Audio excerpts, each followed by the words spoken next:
अल्लाह पूछेगा कि तुम जमीन में कितने बरस रहे। वो कहेंगे कि हम 1 रोज या 1 रोज से भी कम रहे थे। शुमार करने वालों से पूछ लीजिए। अल्लाह फरमाएगा कि वहां तुम बहुत ही कम रहे, काश तुम जानते होते। क्या तुम ये ख्याल करते हो कि हमने तुमको बेमकसद पैदा किया है और ये कि तुम हमारी तरफ लौट कर नहीं आओगे?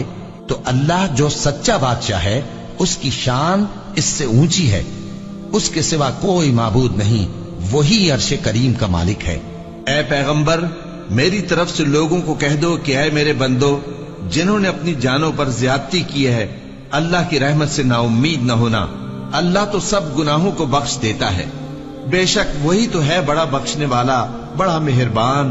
और इससे पहले कि तुम पर अजाब आ वाक़े हो, अपने परवरदिगार की तरफ रुजू करो और उसके फर्माबरदार हो जाओ, वरना बाद में तुमको मदद नहीं मिलेगी।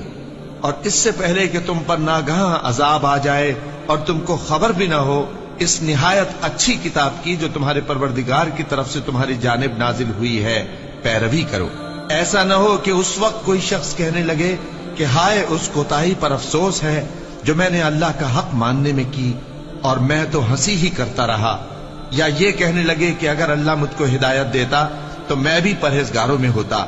या जब अजाब देख ले तो कहने लगे कि अगर मुझे फिर एक दफा दुनिया में जाना हो तो मैं नेकूकारों में हो जाऊं। इरशाद होगा, क्यों नहीं, मेरी आयतें तेरे पास पहुंच गई थी, मगर तूने उनको झुटलाया और शेखी में आ गया और तू काफिर बन गया। और ऐ मुखातब, जिन लोगों ने अल्लाह पर झूठ बोला, तुम क़यामत के दिन देखोगे कि उनके चेहरे स्याह हो रहे होंगे। क्या तकब्बुर करने वालों का ठिकाना दोज़ख में नहीं है? और जो परहेजगार हैं, उनकी कामयाबी के सबब अल्लाह उनको नजात देगा, न तो उनको कोई तकलीफ पहुंचेगी और न वो गमनाक होंगे। अल्लाह ही हर चीज का पैदा करने वाला है और वही हर चीज का निगरान।